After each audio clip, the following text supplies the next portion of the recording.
Bismillahirrahmanirrahim. Assalamualaikum warahmatullahi wabarakatuh. Bismillah, alhamdulillah, wassalatu wassalamu ala habibillah Sayyidina Muhammad ibn Abdillah wa ala alihi wa sahbihi wa mawalah. Allahumma rabbi syrah lana sudurana wa yassir lana umurana wahlul uqdatan min alsinatina yafqahu aqwalana. Allahumma fakkihna fid din wa 'allimna at-ta'wil. Allahumma alhimna marashid umurina wa a'idna min syururi anfusina birahmatika ya rabbal alamin walhamdulillahi rabbil alamin. Ahlan kepada sahabat-sahabat semua, sabahun nur, sabahul khair. Selamat pagi kepada sahabat-sahabat semua. Salam pertemuan dalam pertemuan Hayati Quran siri yang ke-354 bersama dengan saya Umar Aziz. Ahlan Kak Nur Hayati Yahya, Zimadun, Hamimah Musan, Kak Safiyah, Rukumah, Salabiyah, Anita Maizan, Kak Laila Omar, Zaliha Kamaruddin, Sariyah Siran dan juga sahabat-sahabat yang lain. Waalaikumsalam warahmatullahi wabarakatuh. Kepada semua yang memberi salam, ahlan, salam Jumaat juga. Terima kasih kepada yang mendoakan, terima kasih kepada semua. Jangan lupa untuk memperbanyakkan salawat dan salam pada junjungan baginda Nabi sallallahu alaihi wasallam pada hari yang barakah ini, pada Jumaat ini. Moga-moga setiap salawat itu menjadikan kita beroleh akan 10 rahmah dan menjadi sebab kita dibangkitkan bersama dengan baginda Nabi sallallahu alaihi wasallam. Lalu bagaimana suara saya pada pagi ini? Adakah jelas? Jelas ke? Kalau jelas mohon maklumkan jelas, dan kalau jelas sebutkan jelas daripada mana. Mungkin ada yang mendengar daripada Shah Alam, daripada tempat-tempat yang tertentu. Lalu mohon maklumkan suara jelas daripada mana. Lalu pada pagi ini kita nak sambung pertemuan biasa kita dalam Hayati Al-Quran, Hayati Quran HQ, dalam Hayati Quran, dan kita telah tiba pada muka surat yang ke-141 pada surah yang ke-6 surah Al-An'am, dan kita telah tiba pada ayat 100 pada ayat 104, pertengahan ayat 104. Ahlan kepada semua, terima kasih kepada yang mendoakan, terima kasih kepada yang waalaikumsalam kepada yang mengucapkan salam. Lalu Kak Suwi Adnan kata jelas, lalu Kak Kamizah kata jelas, Kak Sariyah kata jelas, Kak Nurizita, Nur Hayati Yahya, Kak Zaliha, Kak Laila, Kak Zimah Don dan juga Kak Salabiyah serta yang lain. Ahlan. Lalu saya risau takut tak jelas, namun ramai yang kata jelas, syukur, alhamdulillah. Lalu seperti mana yang kita nampak, kita berada pada muka surat 141 daripada surah yang ke-6 pada ayat yang ke-104, pada ayat yang ke-104. Ahlan kepada sahabat-sahabat yang baru bersama. Apa kata kita mulakan pertemuan kita dengan sama-sama kita perbetulkan dahulu niat. Moga-moga pertemuan kita adalah kerana Allah Subhanahu wa ta'ala.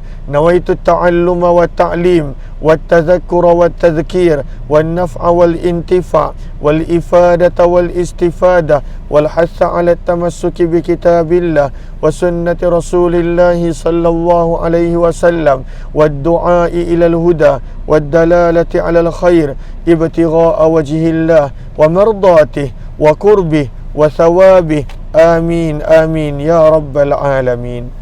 Amin ya rabbal alamin. Mohon jasa baik sahabat-sahabat untuk bantu share, bantu untuk kongsi, dan juga bantu untuk sebar luas serta tag rakan-rakan yang lain.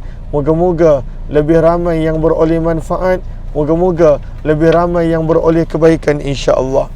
Lalu jom kita lihat firman Allah Subhanahu wa ta'ala. Semalam kita telah baca sebahagian daripada ayat ini. Firman Allah Subhanahu wa ta'ala, qad ja'akum, demi sesungguhnya, ja'a, telah datang, kum, kepada kamu, basair, bukti-bukti kebenaran. Lalu basair lebih kepada sesuatu yang boleh dilihat daripada hati. Berbeza dengan basar yang kita lihat pada ayat yang ke-103. La tudrikuhul absar. Maka pada waktu itu basar jamaknya absar, dan absar pada waktu itu adalah Allahumma salli ala sayyidina Muhammad, penglihatan mata, absar. Adapun basair adalah sesuatu yang berkaitan tentang hati. Maka firman Allah, sesungguhnya telah datang kepada kamu bukti-bukti kebenaran. Maka firman Allah Subhanahu wa taala, bukti itu Allah telah beri, bukti itu Allah telah kurniakan. Faman absara, maka pada waktu itu barang siapa yang ahlan kepada sahabat-sahabat. Maka firman Allah, faman absara, maka pada waktu itu sesiapa yang telah absara, yang telah melihat. Melihat maksudnya pada waktu itu dalam tafsir Al-Wasit menyebut, yang dimaksudkan dengan melihat maka pada waktu itu adalah mengambil pengajaran daripadanya, dan kemudian pada waktu itu wa amana bihi, dan beriman dengannya. Itu maksud melihat. Maksud daripada absara, melihat bukti-bukti, kerana Al-Quran semua orang melihat akannya dan sebagainya. Maka maksud daripada melihat akan bukti-bukti kebenaran itu, maka dalam tafsir Al-Wasit, maksud daripada melihat pada waktu itu adalah mengambil pengajaran daripadanya. Maksud daripada melihat pada waktu itu adalah Allahumma salli ala sayyidina Muhammad wa amana bihi, beriman dengan dia. Maka firman Allah, barang siapa yang pada waktu itu melihat akan kebenaran, maksudnya mengambil pengajaran dan beriman, maka adakah pada waktu itu dia mendatangkan, astagfirullahalazim, minta maaf sebentar. Okey. Maka adakah pada waktu itu dia menjadi seolah-olah dia berlaku baik kepada orang lain, ataupun pada waktu itu dia berlaku ihsan kepada Allah Subhanahu wa taala? Tidak. Firman Allah Subhanahu wa taala, faman absara, maka barang siapa yang melihat, maksudnya mengambil pengajaran dan beriman kepada basair, dalil-dalil, bukti-bukti kebenaran tadi. Firman Allah, falinafsih, maka sebenarnya dia beriman pada waktu itu untuk kebaikan dirinya sendiri, untuk kebaikan dirinya, bukan orang lain, dan bukan pada waktu itu sesiapa, adalah untuk kebaikan dirinya sendiri. Falinafsih. Maka daripada sini kita mengambil pengajaran. Apa pengajaran yang kita boleh ambil? Apapun kebaikan yang kita buat, apapun ibadah yang kita buat, apa jua kebaikan yang kita buat, sebenarnya maka pada waktu itu manfaatnya adalah untuk diri kita. Apabila kita buat sesuatu kebaikan bukan kerana Allah yang perlukan, bukanlah kerana orang lain yang perlukan, tetapi apabila kita buat kebaikan, sebenarnya manfaatnya adalah untuk diri kita, daripada sudut ketenangan hati, daripada pada waktu itu ganjaran dan balasan di dunia dan akhirat.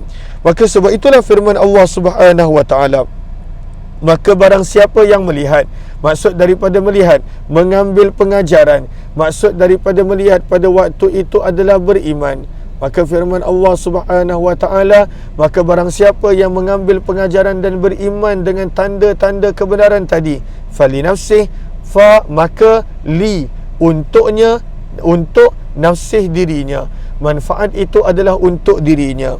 Kemudian firman Allah, namun sebaliknya, orang yang pada waktu itu dia berpaling. Firman Allah, dan man, sesiapa yang amia, membutakan diri daripada apa? Daripada basair, bukti-bukti kebenaran tadi. Apakah maksud membutakan penglihatan, membutakan diri daripada bukti-bukti kebenaran tadi? Maka dalam tafsir Al-Wasit disebut, membutakan diri adalah pada waktu itu bi'iradihi, dengan pada waktu itu dia berpaling. Dia nampak kebenaran itu dan dia tahu benda itu benar, namun dia berpaling, dia enggan, dia ingkar, dia sombong, dia berpaling. Lalu berpaling itu perbuatan, tetapi manusia Aisyah dah bangun.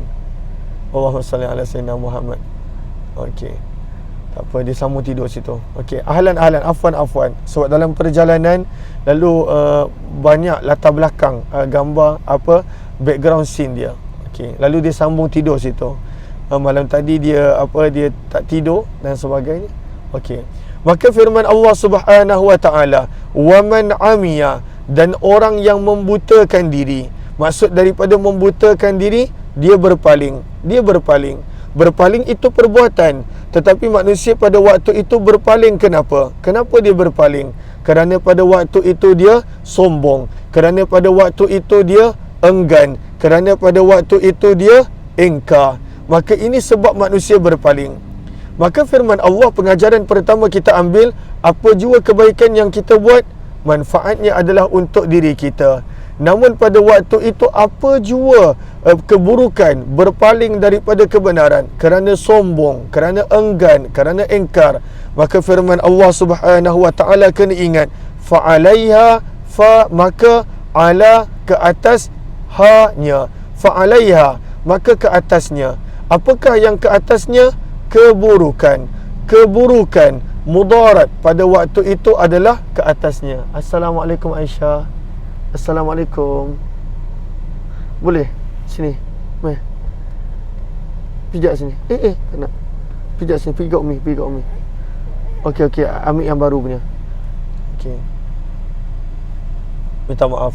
Allahumma salli ala sayyidina Muhammad. Okey. Maka firman Allah, dan orang yang membutakan diri dengan dia berpaling disebabkan apa? Ingkar ataupun sombong ataupun enggan. Allah berfirman, tak mendatangkan mudarat bagi Allah. Seperti mana dia beriman dan dia berlaku baik, tidak mendatangkan apa-apa manfaat bagi Allah. Kerana Allah tak perlukan ibadah kita. Allahus Samad, Allah tidak memerlukan ibadah kita. Kemudian firman Allah juga pada beberapa tempat dalam Al-Quran, antumul fuqara'u ilallah, kamu yang perlukan Allah.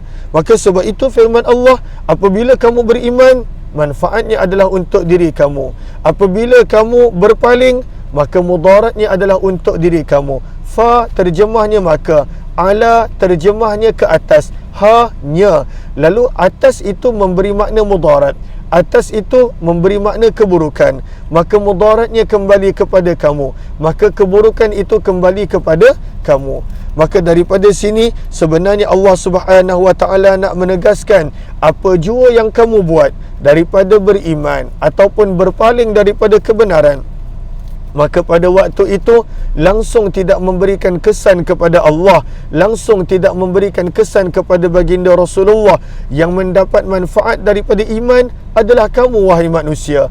Yang mendapat mudarat daripada kekufuran dan ingkar dan enggan serta berpaling adalah kamu, wahai manusia.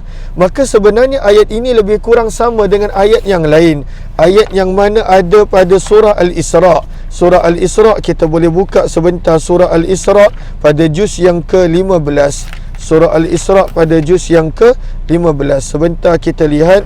Allahumma salli ala Sayyidina Muhammad. Okey. Allahumma salli ala Sayyidina Muhammad. Okey, kita boleh lihat pada surah Al-Isra. Firman Allah pada muka surat 282, surah yang ke-17, ayat yang ke-7. Ayat yang ke-7. Maka firman Allah Subhanahu wa taala, surah yang ke-17, surah muka surat 282, ayat yang ke-7. Maka firman Allah Subhanahu wa taala, mohon sahabat-sahabat catatkan juga di ruang komen untuk bantu yang lain. Muka surat 282 surah Al-Isra, surah yang ke-17, ayat yang ke-7. Ada ayat yang lebih kurang sama maknanya. Firman Allah, in ahsantum li anfusikum wa in asatum falaha. Firman Allah Subhanahu wa taala, in, jika, ahsantum, kamu berbuat baik. Siapa yang mendapat manfaat daripada kebaikan tadi? Adakah Allah akan mendapat manfaat? Kepercayaan orang-orang yang bukan Islam pada waktu itu, mereka percaya kalaulah kita buat baik, Allah akan dapat manfaat. Sebab itu kita biasa baca dalam contohnya, bahkan kadang-kala kita disajikan dalam bentuk movie, dalam bentuk drama, dalam bentuk lakonan yang Allah perlukan doa kita, Tuhan perlukan doa kita. Al-a'yadzubillah, Allah tak perlukan apa-apa. Maka sebab itu firman Allah, in ahsatum, jika kamu berbuat baik, ahsatum, maka kamu telah berbuat baik, li anfusikum, untuk diri kamu sendiri. Wa in asatum, dan jika kamu berbuat jahat, fala, maka kejahatan itu adalah bagi diri kamu. Doa kita, ibadah kita, solat kita, Allah tak mendapat apa-apa manfaat. Sebab Allah tak perlukan. Allahus Samad, Allah tak perlukan ibadah kita, Allah tak perlukan pada waktu itu amalan kita. Maka daripada sini Allah tegaskan, apabila Allah telah datangkan kebenaran, qad ja'akum basairu mir rabbikum, telah datang pada waktu itu kepada kamu bukti-bukti kebenaran daripada baginda Rasulullah, daripada Al-Quran, daripada pelbagai-pelbagai bukti kebenaran. Ciptaan-ciptaan sekeliling kita menggambarkan tentang keesaan Allah, tentang kewujudan Allah. Namun firman Allah, faman absara, maka pada waktu itu sesiapa yang melihat maksudnya dia mengambil pengajaran dan beriman, falinafsih, maka manfaat daripada beriman itu adalah untuk dirinya. Waman amiya, dan sesiapa yang pada waktu itu membutakan dirinya daripada kebenaran. Apakah maksud membutakan diri? Berpaling. Kenapa dia berpaling daripada kebenaran? Mungkin kerana sombong, kerana enggan, kerana ingkar. Maka tegas Allah Subhanahu wa taala, fa'alaiha, maka mudarat daripada itu adalah untuk dirinya. Lalu apa tugas Nabi? Bukankah tugas Nabi pada waktu itu nak memastikan manusia beriman? Tidak. Tugas Nabi bukanlah pada waktu itu nak menjadikan semua manusia beriman, kerana manusia itu adanya pilihan. Pada waktu itu Allah telah datangkan bukti-bukti kebenaran. Firman Allah Subhanahu wa taala, wama, dan bukanlah aku maksudnya adalah baginda Nabi SAW, ala, ke atas, kum, kamu, bi, sebagai hafiz, penjaga. Wama ana alaikum bihafiz, dan bukanlah aku ke atas kamu sebagai penjaga. Apakah maksud pada waktu itu Nabi bukan penjaga? Iaitu bukannya kewajipan Nabi pada waktu itu nak memastikan semua manusia beriman. Bukan kewajipan Nabi. Lalu apa tugas Nabi? Tugas Nabi adalah seperti mana yang kita biasa dengar, tugas Nabi pada waktu itu adalah menyampaikan. Muballigh, baligh. Pada waktu itu tugas Nabi adalah untuk menyampaikan. Tugas baginda Nabi SAW adalah untuk menyebarkan. Maka firman Allah Subhanahu wa taala, wama ana alaikum bihafiz, maka tugas aku bukanlah pada waktu itu untuk menjadikan setiap daripada kamu beriman, tetapi tugas aku adalah untuk menyampaikan akan apa yang Allah suruh, akan apa yang Allah Subhanahu wa taala sebutkan, wama ana alaikum bihafiz. Lalu daripada sini kita dapat pengajaran yang pertama, bila kita buat kebaikan, manfaatnya adalah untuk diri kita, bukan untuk orang lain. Pengajaran yang kedua, bila kita buat mudarat, ianya adalah untuk diri kita, bukannya untuk orang lain. Mudarat itu akan kembali pada diri kita. Yang kena azab dan seksa adalah diri kita. Yang ketiga, apakah dia? Bahawa kita boleh belajar dan kita boleh nampak daripada ini, apa yang kita boleh belajar dan nampak, bahawa tugas baginda Nabi SAW, bahkan tugas kita bila kita nak mengajak manusia pada Allah, tugas kita pada waktu itu adalah menyampaikan. Tugas kita pada waktu itu adalah menyebarkan. Kerana itu adalah tugas pada Nabi SAW dan umat baginda, menyampai dan menyebarkan. Kadangkala seseorang itu dia merasa pada waktu itu dia mesti memastikan seseorang itu dapat kebenaran. Maka pada waktu itu dia rasa, aku dah sampai, kenapa dia tak terima? Aku dah maklumkan tentang ini, kenapa dia tak terima? dan pada waktu itu menjadi pada waktu itu dia menghukum ataupun dia judge, ataupun pada waktu itu dia menghukum orang lain, orang ni memang tak nak terima dan sebagainya, padahal dia lupa tugas kita sebagai umat Nabi SAW sama seperti tugas Nabi adalah menyampaikan. Bukannya pada waktu itu kewajipan kita adalah pada waktu itu nak memastikan orang tersebut pada waktu itu ikut apa yang kita dakwahkan, amar ma'ruf yang kita buat dan sebagainya. Tugas kita adalah share. Tugas kita pada waktu itu adalah kongsikan. Tugas kita adalah sebarkan. Tugas kita adalah sampaikan. Bukannya tugas kita nak memastikan, nak memaksakan orang itu menerima kebenaran dan orang itu pada waktu itu melakukan perkara-perkara daripada dakwah-dakwah yang kita sampaikan. Lalu kadang-kala seseorang itu dia merasa sangat berat dan pada waktu itu dia persoalkan, aku dah sampaikan, aku dah ajak dia berpuluh kali untuk solat, aku dah ajak dia berpuluh kali untuk tutup aurat, maka pada waktu itu kenapa dia tak terima? Ini dah seolah-olah ahli neraka. Lalu lama kelamaan akan menjadi menghukum, akan menjadi judge, padahal Allah Subhanahu Wa Taala tegaskan tugas baginda Nabi dan tugas kita sebagai umat Nabi adalah pada waktu itu menyampaikan, menyebarkan, buat sharing, pada waktu itu berkongsi. Bukannya pada waktu itu tugas kita adalah pada waktu itu nak menjaga ataupun nak memaksa ataupun nak menghukum dan sebagainya. Firman Allah, "Wama ana 'alaikum bihafiz," dan tidaklah aku iaitu baginda Nabi sallallahu alaihi wasallam alaikum ke atas kamu bihafiz sebagai penjaga.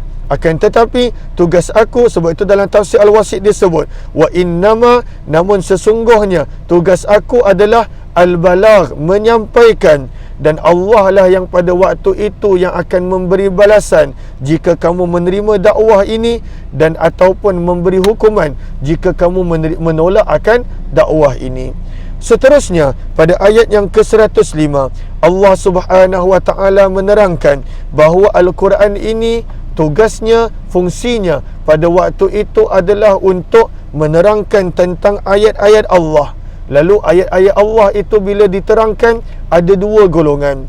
Golongan yang pertama yang akan berkata darasta, mereka berkata Al-Quran ini bukan daripada Allah, Al-Quran ini adalah apa yang kamu belajar daripada ahlu kitab. Itu golongan yang pertama. Al-Quran ini akan banyak menerangkan tentang keesaan Allah, tentang keburukan syirik, tentang pada waktu itu perkara-perkara yang dimurkai oleh Allah. Lalu akan ada dua golongan yang berhadapan dengan Al-Quran. Golongan yang pertama yang Allah sebut waliyaqulu darasta, mereka enggan, mereka engkar dan tolak Al-Quran. Namun firman Allah akan ada satu lagi golongan yang mana mereka akan mengambil pengajaran dan mereka beriman. Itulah firman Allah walinubayyinahu liqaumin ya'lamun. Lalu ayat yang seterusnya menerangkan pada waktu itu tentang Al-Quran. Maka firman Allah Subhanahu Wa Taala wa kadzalika, apakah terjemahnya? Terjemahannya wa kadzalika, dan demikian itu, nusarrifu, kami menjelaskan berulang-ulang kali. Nusarrif ay nufassil, kami menjelaskan dengan detail, kami menjelaskan berulang-ulang kali. Lalu kita nampak kadang-kala menceritakan tentang keesaan Allah berulang-ulang kali, menceritakan tentang ciptaan langit dan bumi berulang-ulang kali. Awal surah Al-An'am Allah dah sebut, pada muka surat yang lalu 140 Allah sebutkan lagi. Lalu Al-Quran ini itu baru satu surah, berulang-ulang kali disebut tentang keesaan Allah, tentang nikmat Allah, tentang anugerah Allah. Lalu sebab itu firman Allah wa kadzalika, dan demikian itu, nusarrifu, kami berulang-ulang kali kami berulang-ulang kali menjelaskan. Daripada sini pengajaran yang kita boleh dapat, pengajaran yang keempat untuk hari ini, pengajaran yang kita boleh dapat, manusia itu memang perlu diingat berulang-ulang kali. Sebab itu Al-Quran diulang berulang-ulang kali tentang sesuatu peringatan. Daripada sudut tentang Allah, kita nampak pada setiap muka surat adanya menyebut tentang Allah, tentang Rabb dan sebagainya. Kerana manusia ni lupa kadang-kala, menjadikan pada waktu itu dia akan anggap dirinya tak perlukan Allah. Kadang-kala dia rasa cukup dengan perbuatan dia, dengan amalan dia, dengan diri dia. Maka sebab itu firman Allah, wa kadzalika, dan demikian itu, nusarrifu, kami berulang-ulang kali menjelaskan. Apa yang Allah jelaskan? Al-ayat, ayat-ayat kami, iaitu Al-Quran, ayat-ayat kami. Ayat-ayat yang berkenaan dengan apa? Dalam tafsir Al-Wasit menyebut ad-dallah ala tauhid, yang menunjukkan berkenaan tentang keesaan Allah, terutamanya pada surah ini, surah Al-An'am. Kerana kita dah belajar bahawa antara pandangan majoriti para ulama tafsir bahawa surah Al-An'am diturunkan sekaligus ketika mana baginda di Mekah pada waktu itu untuk menangkis akan dakwaan-dakwaan daripada orang-orang Quraisy Mekah. Maka firman Allah, wa kadzalika nusarrifu, dan demikian itu, nusarrifu, kami berulang-ulang kali menjelaskan. Apa dia? Al-ayat, ayat-ayat. Dalam kurungan kita boleh tulis ayat-ayat yang menunjukkan keesaan Allah. Kerana dalam surah Al-An'am ini berulang kali disebut tentang keesaan Allah. Ayat-ayat yang menerangkan tentang keburukan syirik, tentang keburukan menyekutukan Allah dan sebagainya. Lalu firman Allah, ketika mana pada waktu itu dibawakan berulang-ulang kali tentang ayat-ayat yang menunjukkan keesaan Allah, maka akan ada dua golongan. Firman Allah, waliyaqulu darasta, ini golongan yang pertama. Dan yang kedua, walinubayyinahu liqaumin ya'lamun, golongan yang kedua. Apakah dua golongan yang akan berhadapan dengan Al-Quran bila Al-Quran berulang kali menyebutkan tentang sesuatu? Maka firman Allah Subhanahu wa taala, pada waktu itu orang-orang yang enggan dan ingkar, mereka akan tetap beri alasan tak nak beriman. Walaupun berulang kali Allah memberi dengan pelbagai jawapan tentang keesaan Allah, jangan menyekutukan Allah dengan pelbagai cara, daripada pelbagai angle, daripada pelbagai sudut. Allah berikan jawapan tentang kemusykilan mereka, tentang syirik, tentang kenapa kena sembah Allah, dah pelbagai. Dan kita dah baca berulang kali, punya banyak berulang kali sampai kita pun dah lupa. Maka ini golongan yang pertama. Firman Allah, golongan yang pertama, mereka tetap akan beri alasan untuk ingkar. Walaupun dah nampak jelas itu adalah ayat-ayat Allah, itu adalah pada waktu itu firman Allah dan tentang keesaan Allah. Akan tetapi golongan yang pertama, mereka tetap pada waktu itu akan beri alasan untuk tidak beriman. Maka sebab itu firman Allah Subhanahu wa taala, waliyaqulu, kami bawakan berulang-ulang kali tentang ayat-ayat, wa dan li, supaya, agar, yaqulu, mereka berkata. Siapakah yang mereka itu? Orang-orang yang ingkar, orang-orang yang enggan. Lalu apa mereka berkata? Dalam kurungan kita boleh tulis untuk memberi alasan tidak beriman, untuk memberi alasan tidak beriman. Apa mereka akan berkata? Darasta, kamu wahai Muhammad telah mempelajari. Darasta, kamu wahai Muhammad telah mempelajari. Apakah maksud daripada dakwaan orang-orang yang ingkar yang Nabi telah belajar? Maksudnya Al-Quran ini yang Nabi bacakan kepada mereka bukan daripada Allah, bukan daripada Allah, akan tetapi Nabi belajar daripada ahli kitab. Nabi belajar daripada orang Yahudi, Nabi belajar daripada ahli kitab. Maka ini bukan Al-Quran. Lalu bila Nabi belajar, buat apa mereka nak beriman? Sebab ini bukan daripada Tuhan. Itu sampai ke tahap itu mereka punya ingkar, sampaikan mereka pada waktu itu menolak kalamullah. Padahal Allah cabar dalam surah Al-Baqarah, dalam surah Hud, Allah cabar bawakan satu surah, bahkan bawakan sesuatu yang kalaulah kamu kata Al-Quran ini rekaan Muhammad, rekaan manusia, bawakan satu surah, bawakan satu ayat yang boleh menyamai Al-Quran, namun pada waktu itu mereka tak mampu. Lalu yang daripada sini kita nampak mereka beri alasan, mereka tak nak beriman.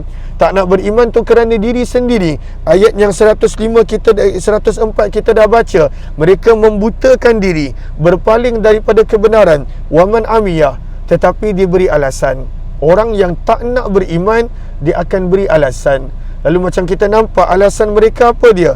Mereka berkata darasta. Ini bukan Quran wahai Muhammad. Darasta, engkau telah belajar. Maksudnya belajar daripada siapa? Belajar daripada ahli kitab. Lalu buat apa kami nak beriman? Ini adalah rekaan kamu wahai Muhammad. Lalu berkenaan tentang ini ada banyak lagi ayat-ayat yang lain yang Allah nukilkan pada tempat yang lain tentang dakwaan mereka yang Nabi reka-reka Al-Quran. InsyaAllah untuk itu kita akan sambung esok. Untuk itu kita akan sambung esok. Lalu terima kasih kepada sahabat-sahabat yang bersama. Mohon sebaik sahabat-sahabat untuk bantu share program-program yang ada di Facebook page ini. Dan kemudian mohon jasa baik sahabat-sahabat untuk pada waktu itu Allahumma salli ala sayyidina Muhammad, bantu sharekan juga poster program Ramadan kami. Moga-moga lebih ramai yang dapat bersama, yang dapat makluman tentang program Ramadan. Akan ada pada waktu itu pengisian daripada sirah, pengisian daripada kisah para sahabat. Kerana kadang-kala sambil pada waktu nak tunggu solat, anak-anak boleh mendengar sekali.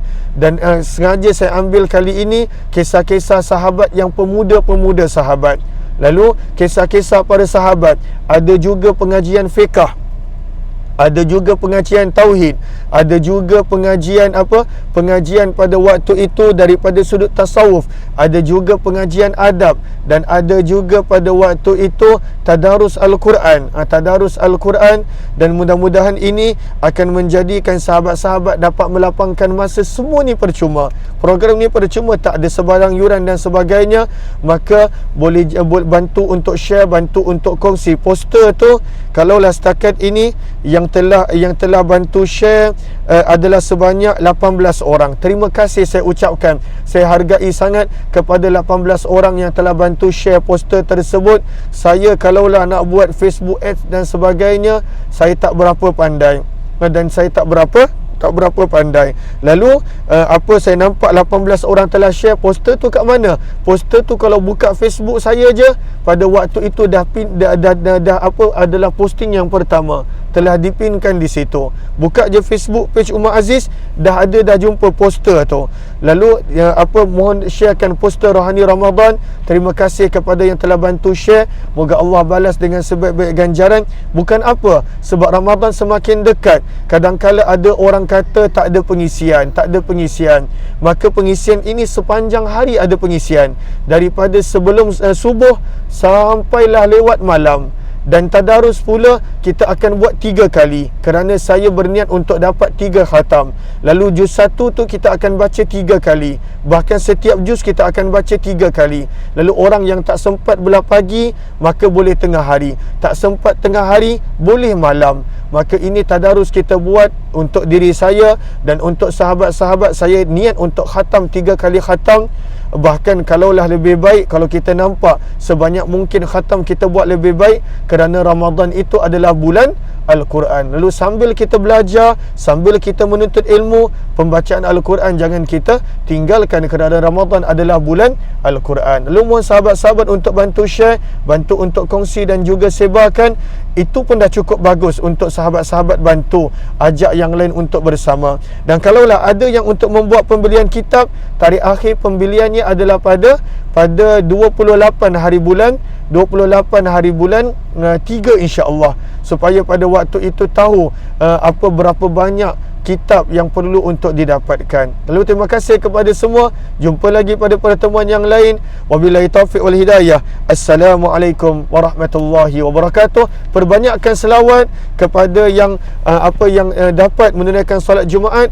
Maka pada waktu itu sama-sama untuk kita pergi awal ke masjid, dan pada waktu itu lakukan ibadah-ibadah sunnah pada hari ini dengan pembacaan surah Kahfi dan sebagainya. Terima kasih semua.